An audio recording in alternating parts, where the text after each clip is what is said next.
L'instant, la présidentielle. Alors justement, Marine Le Pen a pris la parole ce matin à Cournon en Auvergne, au lendemain de la publication des chiffres du sondage Harris Interactive pour Challenge, dont on vous parlait hier. Ce sondage qui place Éric Zemmour à 17% et donc au second tour. Écoutez Marine Le Pen, elle reproche à demi-mot à Éric Zemmour de ne pas avoir de projet.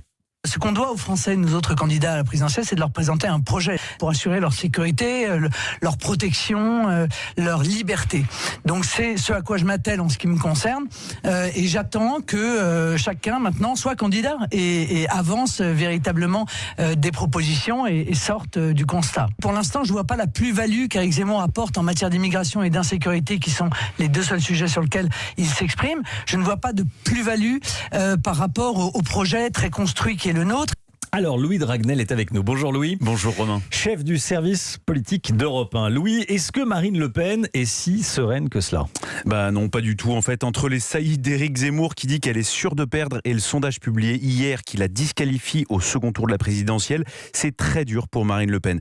Mais en allant au contact des Français ce matin, elle veut montrer physiquement qu'elle n'est pas atteinte et qu'elle est réellement habitée par le calme des vieilles troupes, comme elle le dit souvent. Ce qui est intéressant maintenant, c'est presque systématique.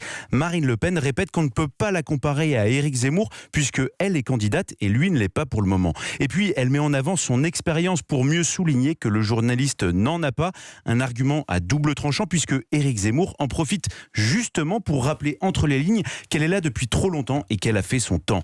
Pour terminer, Marine Le Pen insiste sur le fait que l'élection présidentielle n'a pas lieu demain ni même après-demain, mais dans 200 jours, ce en quoi elle n'a pas tout à fait tort. Un argument aussi très relayé par l'entourage d'Emmanuel Macron, preuve s'il en fallait que Macron comme Le Pen ont plus que jamais cette volonté commune de s'affronter au deuxième tour de la présidentielle. Louis Dragnel, merci Louis, 12h47.